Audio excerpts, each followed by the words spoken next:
Welcome to the Deep Dive. This is where we take the source material you give us and, well, we cut right to what really matters. And today, you've handed us a fascinating and, frankly, a pretty disturbing stack of legal documents. We're talking orders of protection OPs and restraining orders, or ROs. And they all circle around the escalating threats and documented abuse concerning one person, Justin Clay Holder.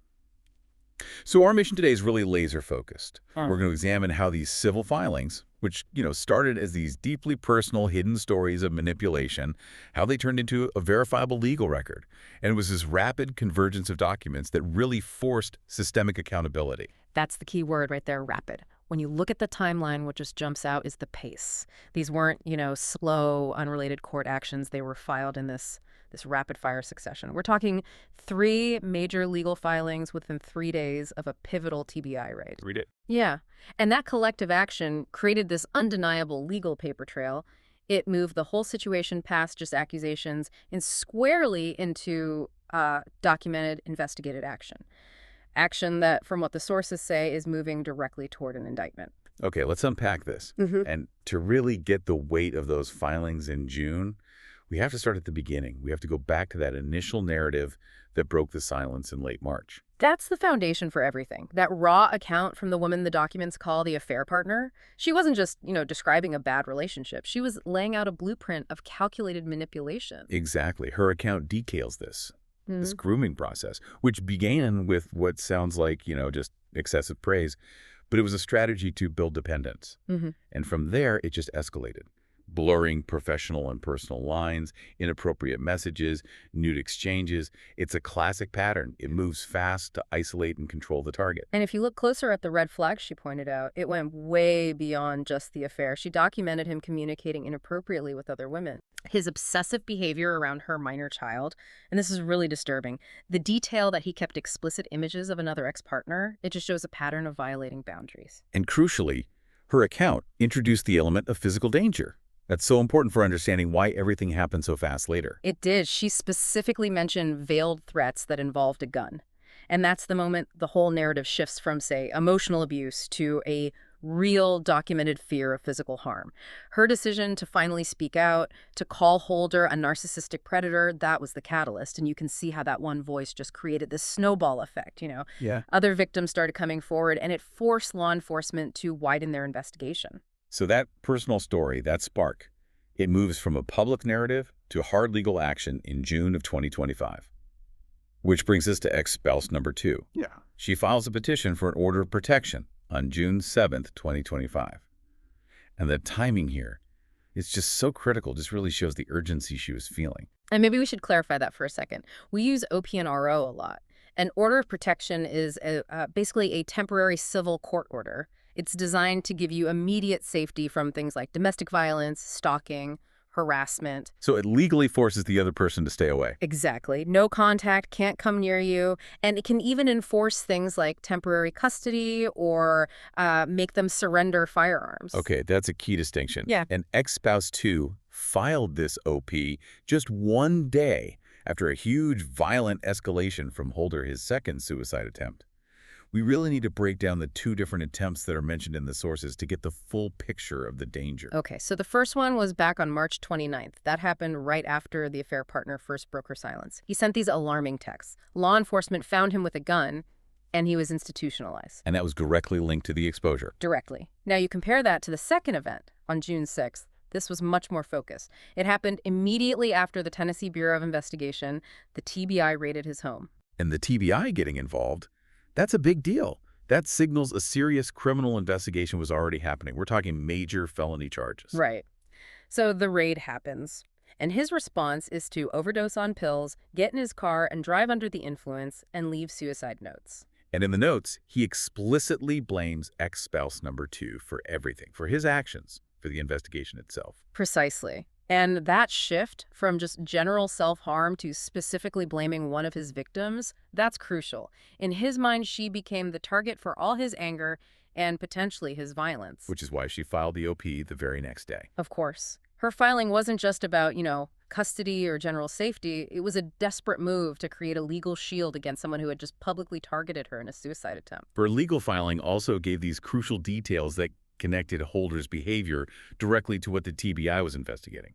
This is where we get into the child exploitation and unlawful recordings.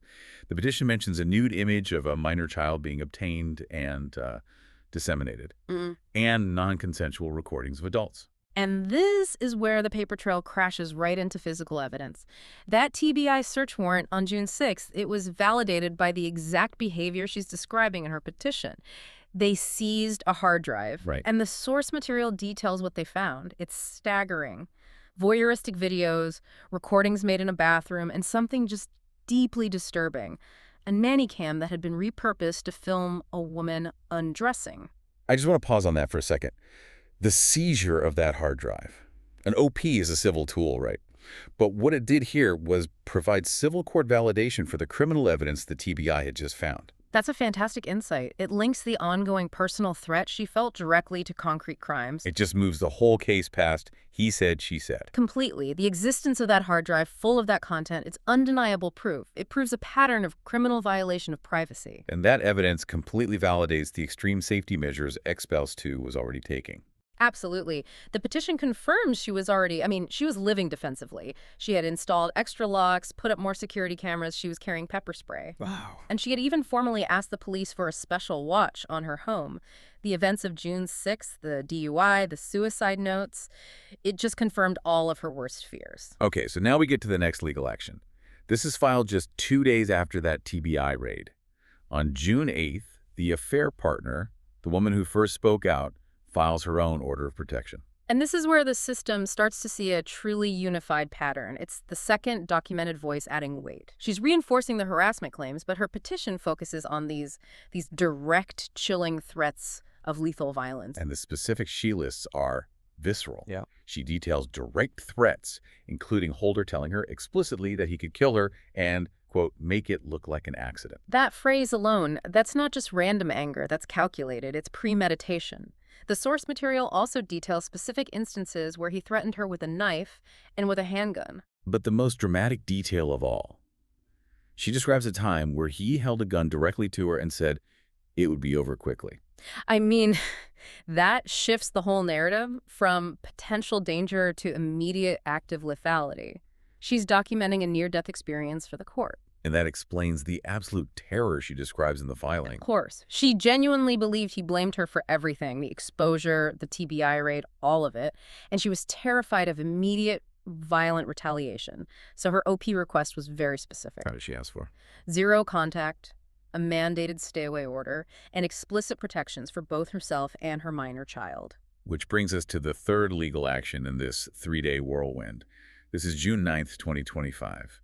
Ex-spouse number 1 files a restraining order. And the timing on this one is, again, so strategically important. She files this while Holder is literally sitting in jail for the DUI from the June 6th incident. So he's about to be released. Exactly. He's just finished his mandatory 72-hour psychiatric hold, and her filing is timed for the exact moment he gets out, because she knows the threat is imminent once he's free. And her petition, even though it comes after these direct gun threats were made to the affair partner, it still echoes that same theme of intimidation. It does. She focuses on a threat involving a so-called dirty file, full of compromising material. The fear was that Holder would use explicit images to ruin reputations, hers and others, if she didn't do what he wanted. So his tools were varied. For one person, it's physical violence. For another, it's catastrophic reputational harm. Exactly. And this final legal filing, it circles right back to that dramatic night on June 6th. Ex-spouse number 1's petition references the active DUI warrant from that day.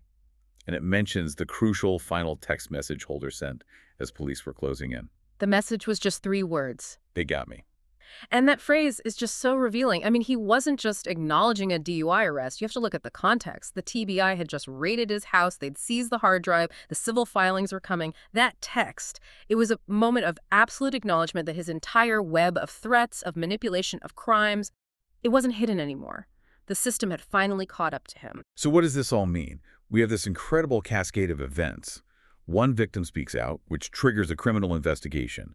That investigation yields physical evidence, and that in turn triggers 3 separate civil legal actions in just 3 days. It means we're watching the legal system being forced to synthesize information across civil and criminal lines. By June 9th, you have 2 orders of protection and 1 restraining order. And that convergence creates this unified, public, documented record that's, well, it's impossible for a prosecutor or a judge to ignore it or see them as isolated incidents. And this structure really provides a clear blueprint for anyone dealing with this kind of persistent harassment.